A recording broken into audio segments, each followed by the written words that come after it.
Hey, here we are once again on Friday live stream.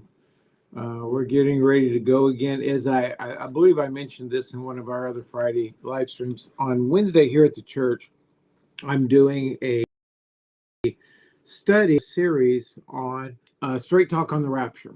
And really, it's not an eschatology study, it's a what the body looks like that Jesus is coming back after. So I've been dealing with things like that. So on Friday, I'm expanding whatever subject that I talked about on Wednesday. And on Wednesday, I talked about being offended. I don't believe Jesus is coming back. Ephesians 5:27 said he is going to present to himself a glorious church without spot or wrinkle. And so I'm kind of dealing with, what does this body look like? And on Wednesday, I talked about this body is not going to be offended. There's a lot of things in the Bible that talks about being offended, the problems with offense. I'm not really dealing with. Um, what I'm really trying to deal with is what does it mean? How does offense work? How do we get offense out of our life?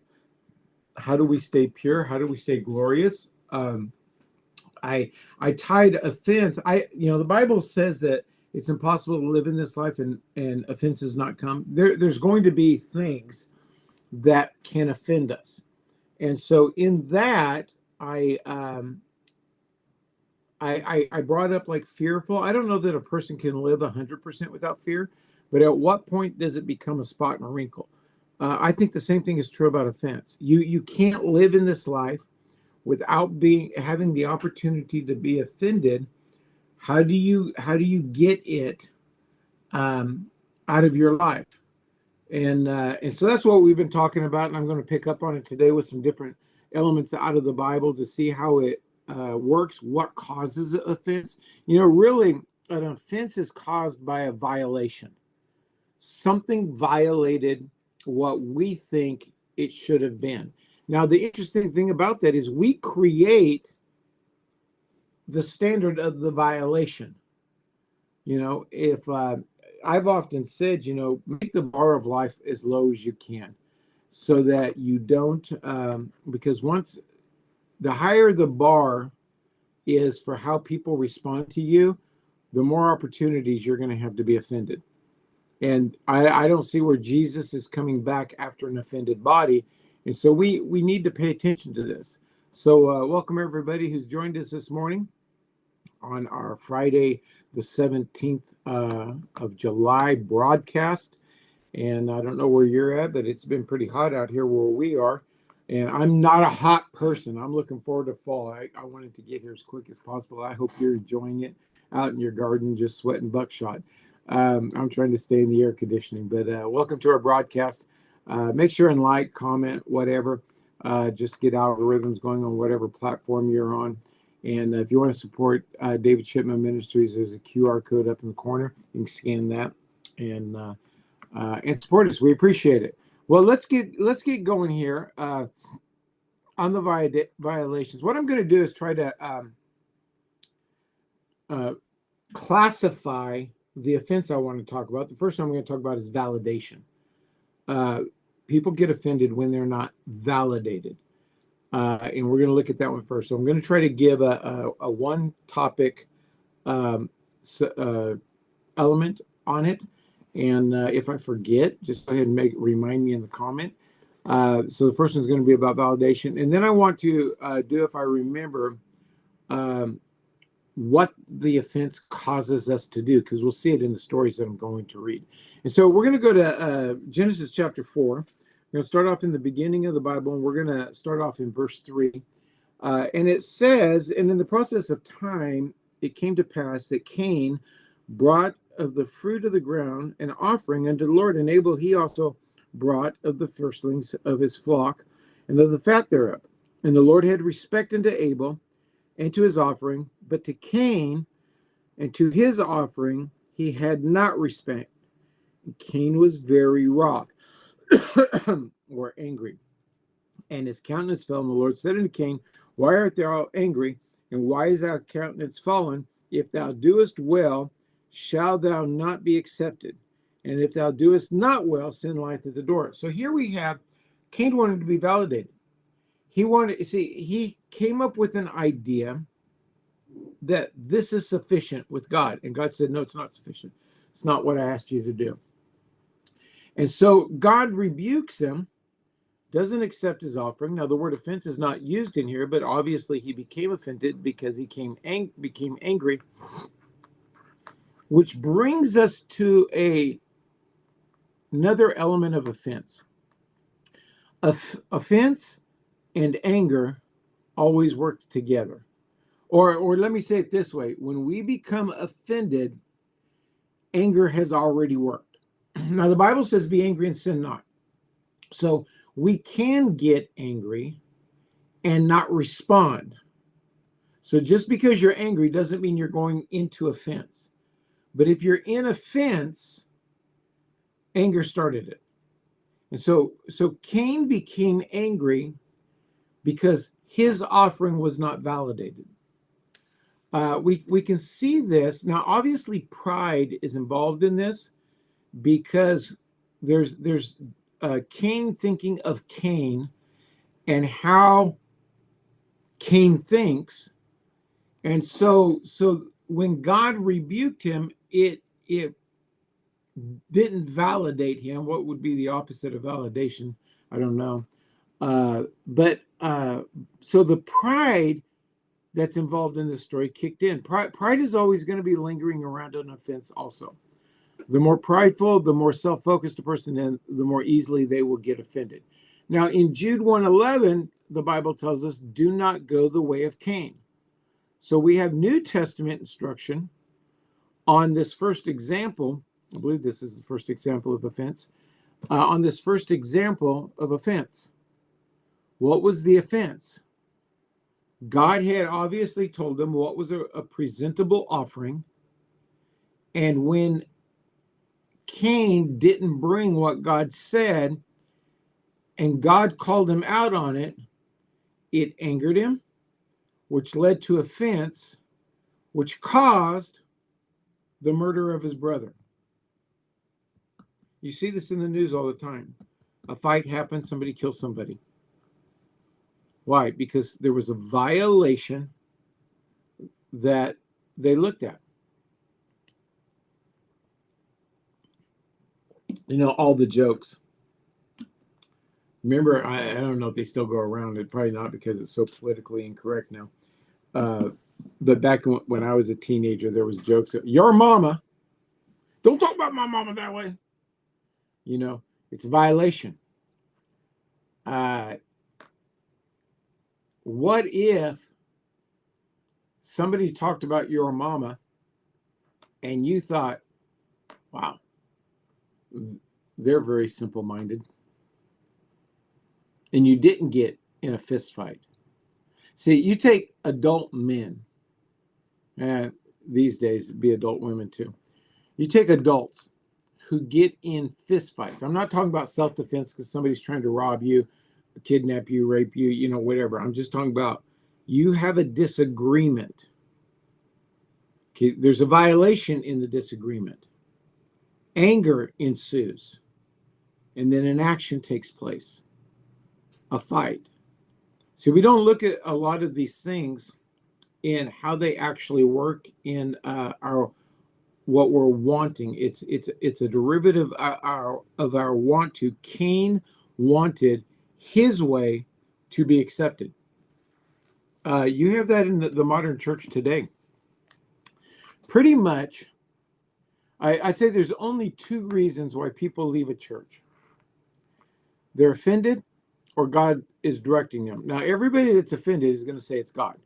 But the vast majority, I would say probably in the 90%, why people leave churches that they've been at for a long period of time is because they become offended at something. Now, they put spiritual language on it because, heaven forbid, I not be spiritual and I'm going to leave. But something has rubbed them wrong. They wanted their way to be accepted. They wanted to, have something go on. And we can see that in all these different examples that I'm going to talk about. So now let's go to the book of Mark.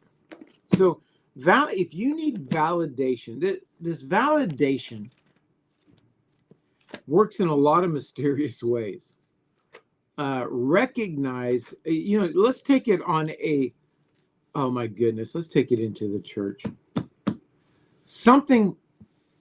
The church does something big. And this is where most pastors know, don't name people, name the group.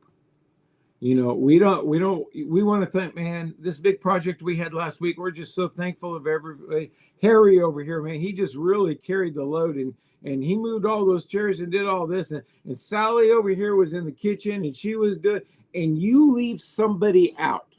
Validation. I wonder why they didn't call my name out. Well, most likely they forgot.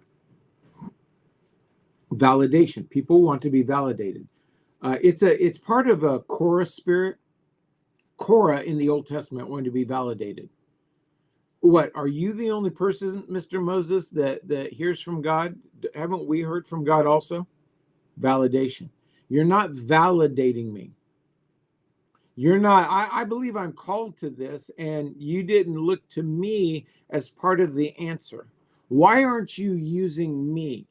The reality in a church and in church life in 2026 is most every church is starving for people to help fulfill the call of God and fulfill the purpose of the mission of the church. Very few churches, if any, are saying, no, we don't want help. Maybe you're problematic. Maybe you think you're too highly of yourself, but the validation is stinging you. Maybe become valuable in the eyes of the ministry and stop trying to pull people to you. Stop trying to be something that you're probably not. See, these are all areas where offense works, and people, well, I know I'm called to do this, but they won't let me do it. And well, maybe there's problems lying at the door. Remember what I already turned out of Genesis, but God said to Cain, sin lieth at the door. When our heart is not right, we're not going to fulfill it correctly. So point number 2 here, we're going to go to Mark chapter 10, verse 17. Let's go there. Mark chapter 10. I'm in John, so that I'm not going to be able to read it here yet. Let's go to Mark chapter 10. Verse, what did I say, 17? Verse 17, 10:17.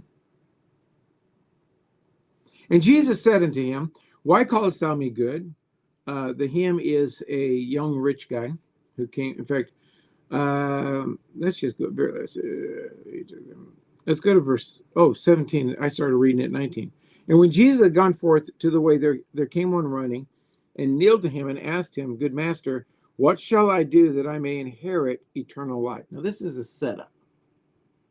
This kid knew, or this man knew, he had followed the laws.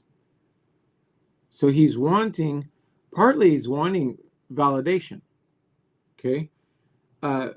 And Jesus said to him, why callest thou me good? There is none good but one, that is God. Thou knowest the commandments. Do not commit adultery, do not kill, do not steal, do not bear false witness, defraud not, honor thy father and thy mother. And he answered and said unto him, Master, all these I have observed from my youth. So now he's wanting the master to validate him, but he doesn't get validated, he gets corrected. The correction creates the offense. And then Jesus, beholding him, loved him, and said unto him, one thing thou lackest, go thy way, sell whatsoever thou hast, give to the poor, thou shalt have treasure in heaven, and come and take up thy cross and follow me. And he was sad at the saying. That word, that correction, you've done all those things. Notice Jesus didn't spend time validating it. And then he says, let me correct you on the one thing that you're missing. The correction created the offense that caused the young man to walk away sad. Many cannot be corrected without becoming offended. People get offended, not even on the, I won't go there. Many can't be corrected without being offended. So why does that? Because it makes them feel imperfect. The more of a perfectionist you are, the more offended you will be.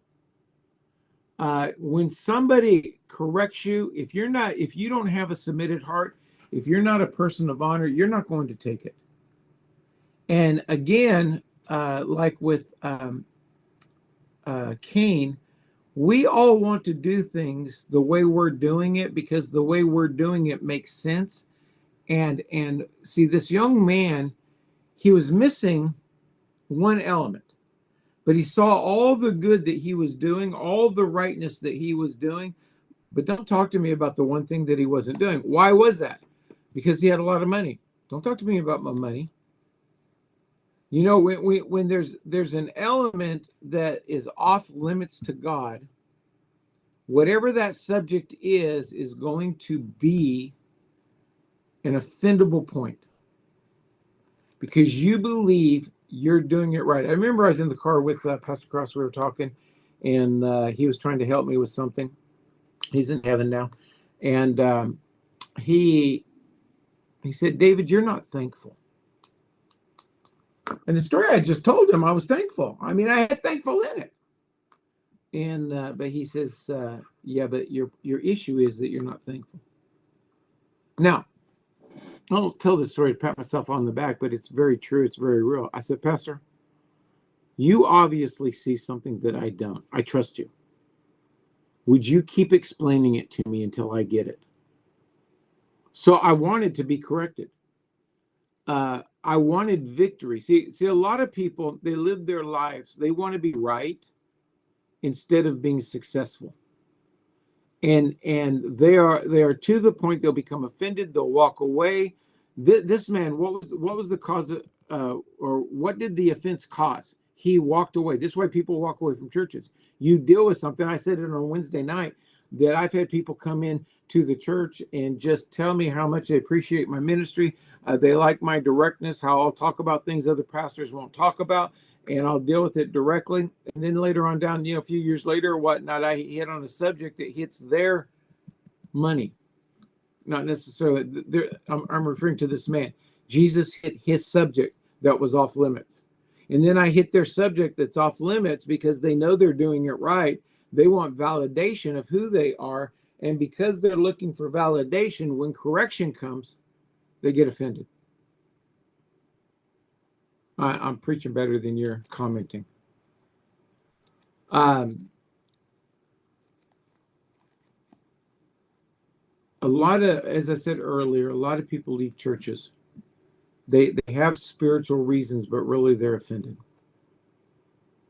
If God puts you in a church, stay in the church until God tells you to leave. That's not correlated with something didn't go your way. I tell you, it's dangerous. And, the problem is this type of person will never see it. You can try to help them. You can try to tell them, but they won't ever see it. And it's that danger. Matthew 24:10, the chapter on the end of times before Jesus is appearing, it says many will be offended. You don't want to be counted under the many. Because Jesus is not coming back after an offended body, and just because you couched it with Christian words and used Jesus's name in vain, saying he said and told you to do it, doesn't mean that he told you to do it, and doesn't mean you're walking right. It makes you feel good. It makes you feel.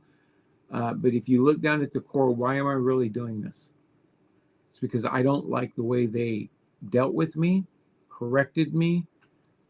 Something went contrary to my opinion, and they become offended. We can't live our lives in offense. And the only one, Jesus said it is impossible, Luke 17, it's impossible to live in this life without the opportunity to become offended. And thank you, Joyce. And we've got to realize this. We've got to realize this.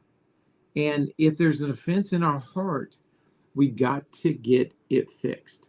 Let's go back to the Old Testament and go back into 1 Samuel. All righty, First Samuel. I'll tell you, I hope people are listening. Not like that you're hearing the English words that I'm saying, but you're hearing the heart of what I'm saying. In 1 Samuel 17, verse 28,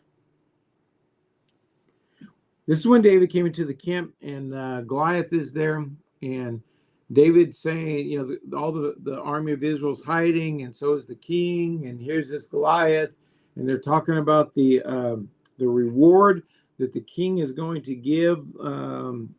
Let's see here. Verse 25, and when the men of Israel said, have you not seen this man that has come up? Surely to defy Israel he has come up, and it shall be that the man who killeth him, the king will enrich him with great riches, give him his daughter, and make his father's house free in Israel. And that was a taxation statement. You're not going to be taxed. And David heard this. I'll go kill him. Okay, then Eliab, really where I want to read is verse 28. Then Eliab, his eldest brother, heard when he spake unto the men, and Eliab's anger was kindled or arose against David. What is the violation here? I'm your elder son. Why are you talking the smack when I am a soldier in this army? You should be acknowledging me. Why comest thou down hinder, and with whom hast thou left those few sheep in the wilderness? You notice how the offense caused a what is the word on that? To talk down to David. Who are you to do this? Who are you to say that to me? And I know thy pride. Now, who has the pride here, Eliab or David? David sees somebody that's contradicting the covenant of God, and he says, I'll go do it. If you guys ain't going to go do it, I'll go do it. And Eliab's talking to him about his pride, and Eliab is wanting to be recognized and wanting to be the one in superior. And the naughtiness of thine heart, for thou art come down that thou mightest see the battle. And David said, what have I now done? Is there not a cause? So the cause, the purpose was greater than the emotional offense. And he turned from him towards another and spake after the same manner, and the people answered him again after the former manner. So again, we see pride in here. We see a core spirit of that.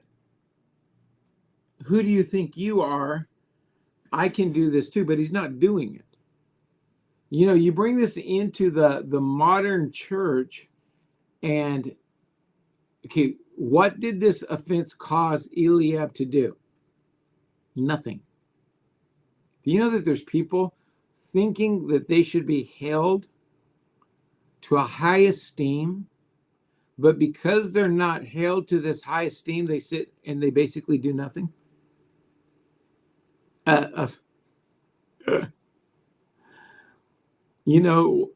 Why don't you recognize me? Why don't you realize who I am? Eldest brother meant something. Doesn't really mean anything to us today here in the United States of America. But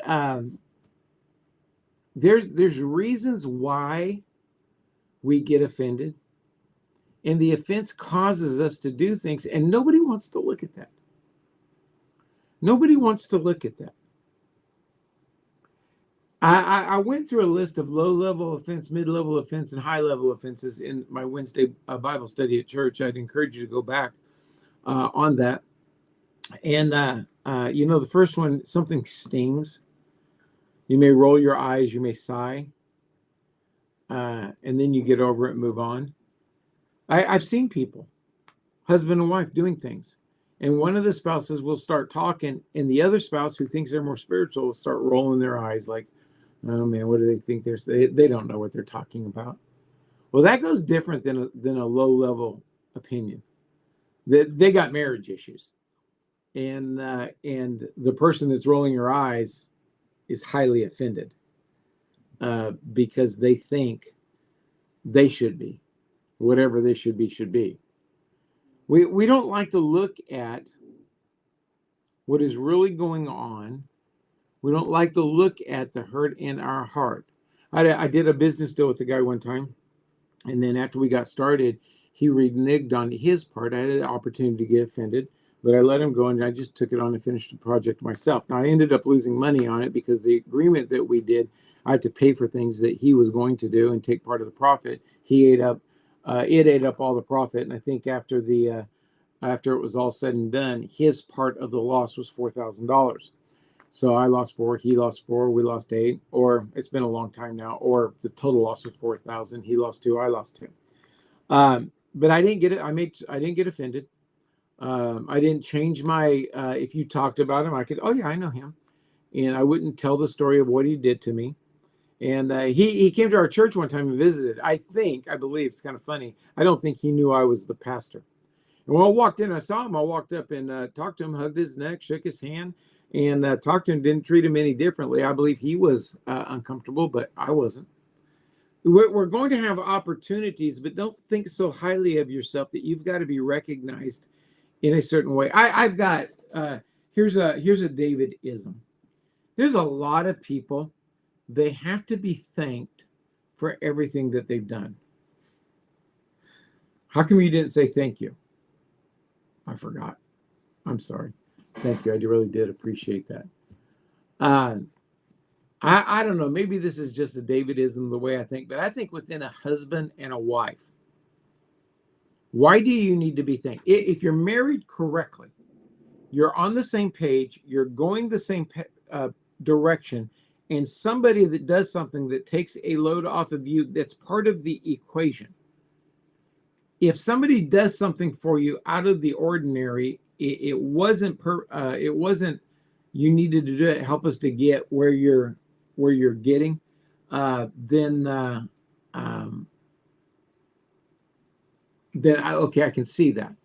But if it's if you're on the same page and in the same, I guess this is where the problem is, because most married people are not on the same page, going the same direction, and most people don't live their life with a purpose.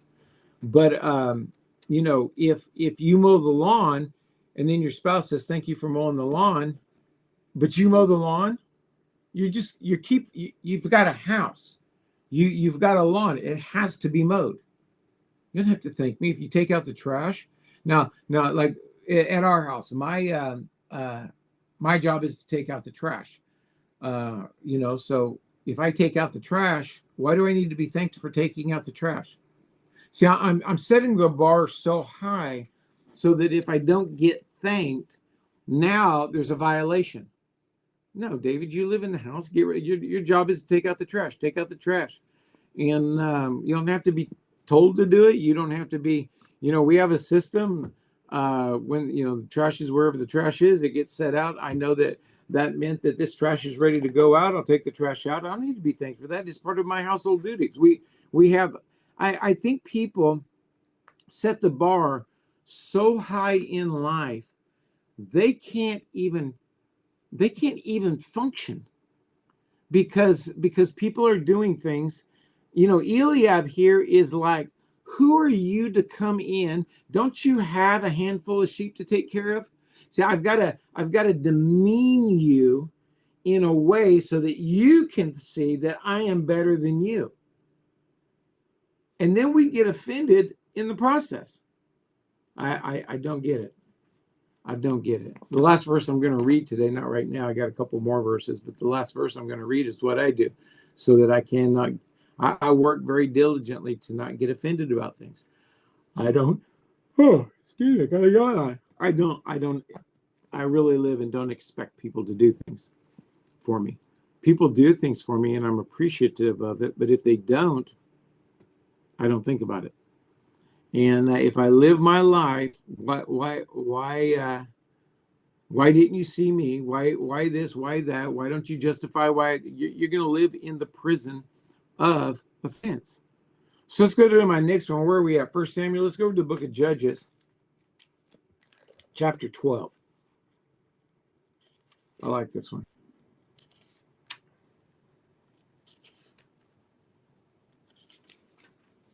Judges chapter 12, verse 1. And when the men of Ephraim gathered themselves together and went forward and said, Jephthah, can't pronounce his name, wherefore passed thou over to fight? Wherefore passeth? Why did you pass? Let me read this out of the Amplified. Where am I at? Verse 1.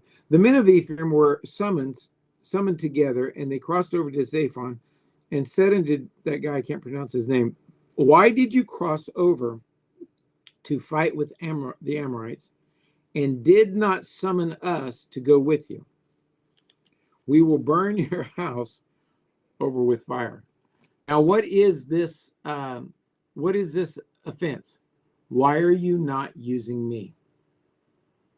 Why didn't you ask for my help? Why did you do that? And you don't know. You know, I talk about this. You know, I understand this, but you didn't ask me. And I understand finances. I understand how money works. I understand how to use money.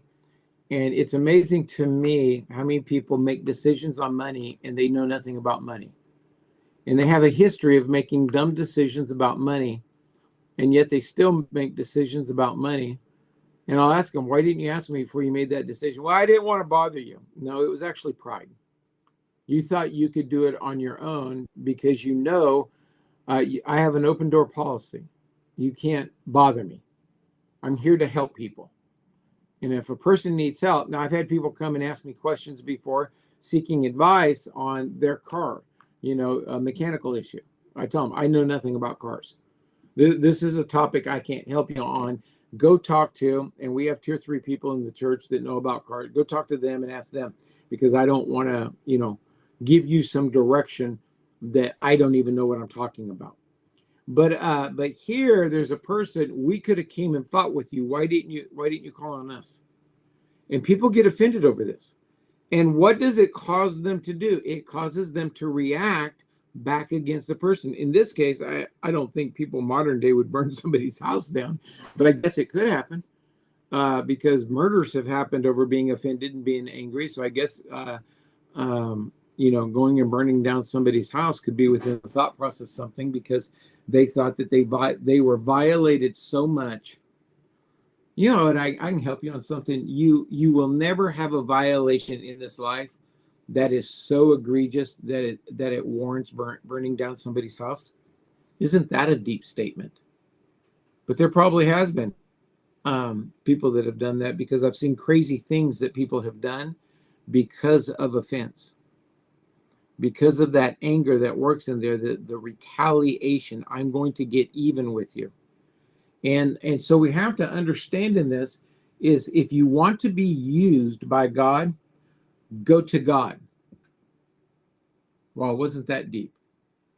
Don't go to men who you think are ignoring you because maybe God won't let them use you. Go to God, and don't go to God and say, God, I want to be used, deal with my pastor's heart because they're not seeing who I am. No, find out what, I like what Pastor Harbaum says.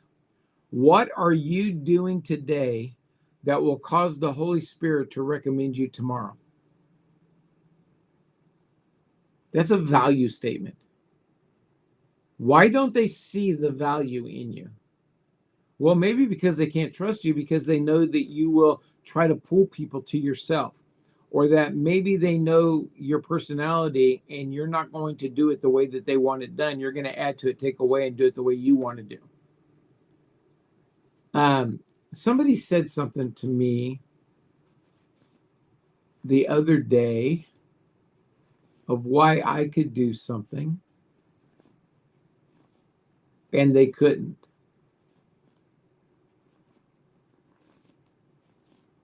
I can't remember how it went. That might not have been it. But I had a right to. In my position and in my authority, I had a right to make that decision, which they were not in the position and authority to make that decision. So this is where the conflicts comes on being used. I've got a right to choose. If I pray about it, if I seek God on who to do, I'm right now praying about something. There's something that I need, as in people, and I'm praying about it. And God hasn't dealt with me yet. My heart's gone over 2 separate peoples, and but I haven't got it clear, so I'm waiting. Why? Let's say one of the two is the right person. How come God's not recommending him, saying they're the one? Well, the timing may not be right. Maybe there's something they need to adjust that God's trying to get the work in their life and get adjusted before He'll release me to do it. There can be a whole host of things, and maybe I can't see what God is the potential within them. Remember when David was going to be crowned king, that they didn't even think about going getting him because he didn't look right. And God says, I don't look at the outward. We're people. Maybe I'm looking at outward things, and I haven't yet seen the interior that can do and handle this. Whatever the reason being is, people can get offended over these things. Walking with God, the Bible says to not be offended with God or with man. So that means you can get offended with God. Now, you may project it over on man. Why won't they use me? In this instance, why didn't you come and ask us? We could have helped you with this. They may not, why didn't they use me? But really, your anger is with God. Your offense is with God, because maybe that person is following God. And so we don't give that. Let's go to the book of John, chapter 12. I think this is my last example. We're going to look at two scriptures still on this example. John chapter 12, verse 3. Then took Mary a pound of ointment of spikenard, very costly, and anointed the feet of Jesus, and wiped his feet with her hair. And the house was filled with the odor, or the smell of the ointment.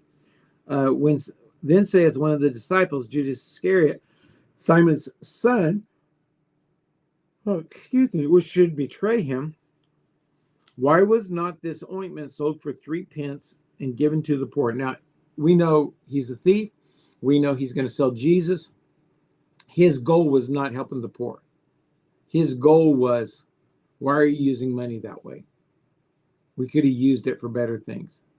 It violated the way I described this was, it violated his doctrine. And in the violation of his doctrine, he came out with a religious statement. Your doctrine is one of the biggest things of where you've got the bar very high because you believe it's this way. I was talking to a person one time, and they had a doctrine which I disagreed with. I would say there was an agreement on one area and a disagreement on the other area. The area I disagreed with it on is because they stopped at the first area and didn't expand it out, and they identified this is how this works. And so I presented a case of an example of why would you say that's the way it works, as in a hardcore doctrine, and you don't see this other element of it. And my goodness, they would not let go of it. They would not. Why? Because doctrines are this is what I believe. People believe. Why less than 1% of the body of people who say that they that Jesus is their Lord do not tithe? Sure, they get religious thing. Well, that's Old Testament, which is obviously I haven't read the New Testament, but they have their opinions on what is it. They have a doctrine on money. Don't touch my money. Same thing with the rich young man. People have a doctrine on how important church is. That's why people walk in late. That's why people just show up whenever it's convenient for them on their schedule. We have doctrines on everything that God has a doctrine on. It's pride that causes us to not conform our doctrine to his doctrine. But, hey, that's another subject for another day. But we see pride working in this. I see there's reels all over the place where somebody's talking about another preacher on something they disagree with. Why do you have to do that? Why can't the church get along? We're not going to agree on everything the same because of our doctrines. I was listening to one the other day. I saw it come up, and they were talking against. It was an eschatology one. And so there was this one preacher that had an eschatology of pre-trib. And then there was this other preacher that's doing the real, that has an eschatology of post-trib, that the saints are going to go through the tribulation. And so he felt it important for him to correct this other minister on a subject that's not a heaven and hell subject. It's like, well, okay, you got differences of agreement, of opinion on this doctor of eschatology. Get over it. It's not that important. It's going to happen the way you might not believe in a rapture of a church. I do. Okay, we're going to find out. We're either going to die and go to heaven, and there's never going to be a rapture, or there's going to be a appearing of Christ, and people are going to go up, and you're going to be able to see it and know that, oh, there was a rapture. Put a little levity in there. But why can't we get along? Now, if we're talking about Jesus, the Son of God, died for our sin, raised from the dead, seated at the right hand of the Father, born of a virgin, you know that. Well, now we have a doctrinal issue. But if we all agree on Jesus, okay, we're going to put the Bible together probably a little bit differently. I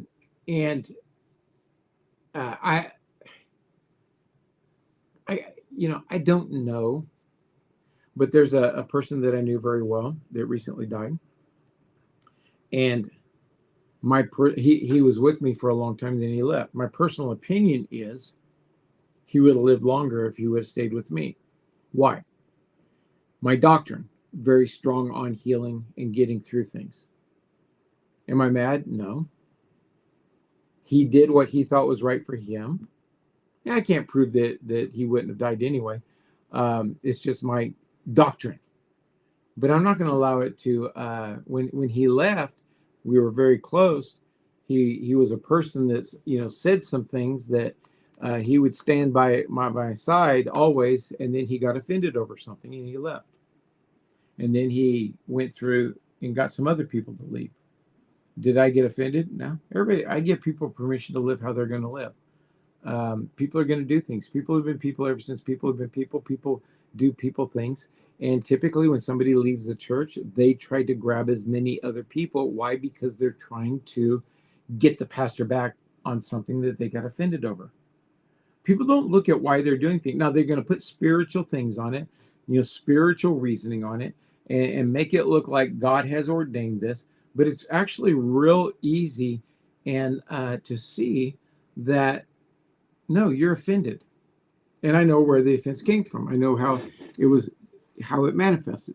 And so it's easy to see those things. So go over to Matthew chapter 15. We're going to look at another one on this, a doctrinal issue. Matthew chapter 15, verse 12.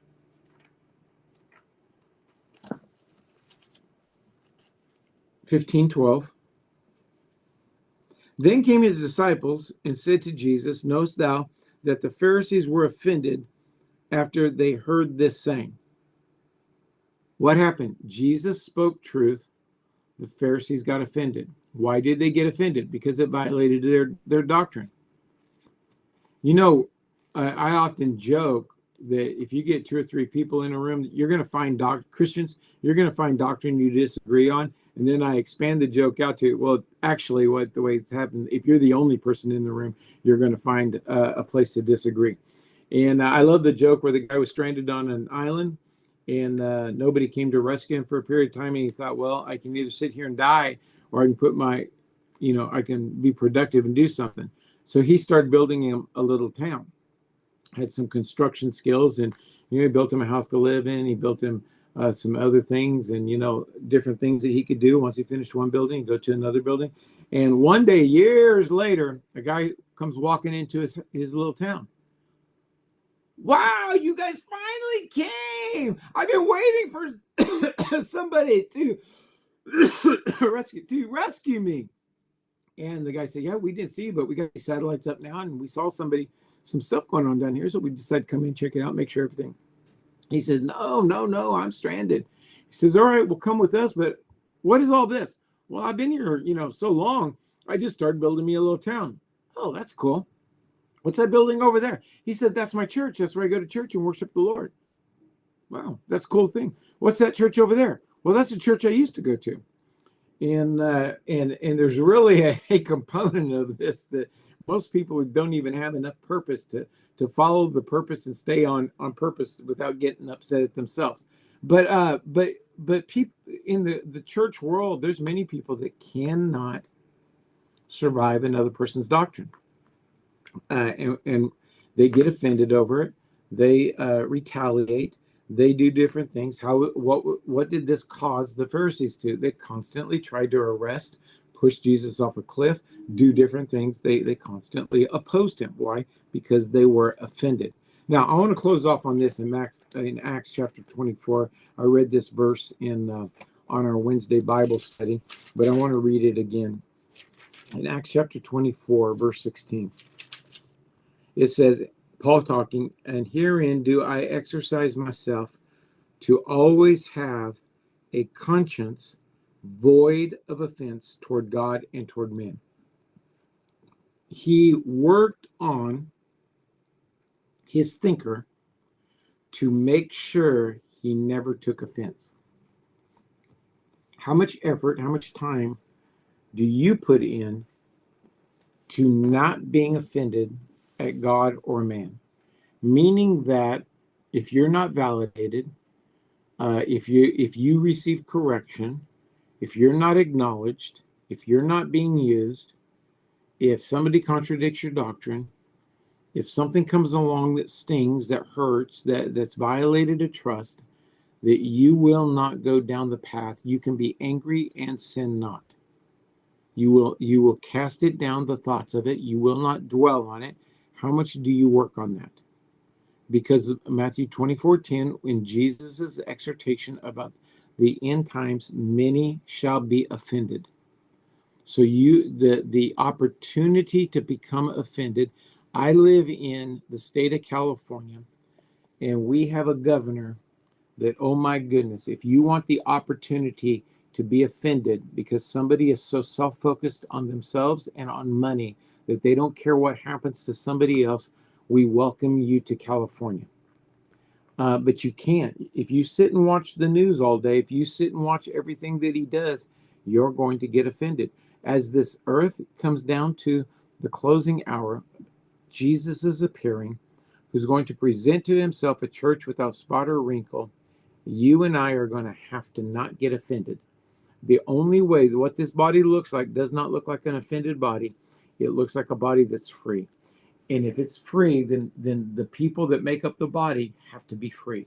And I want to challenge you to work on your thinker, work on how you view things, that people are not doing things to you. People are just doing things, and really you're not even in their thoughts. And so it stings, it hurts.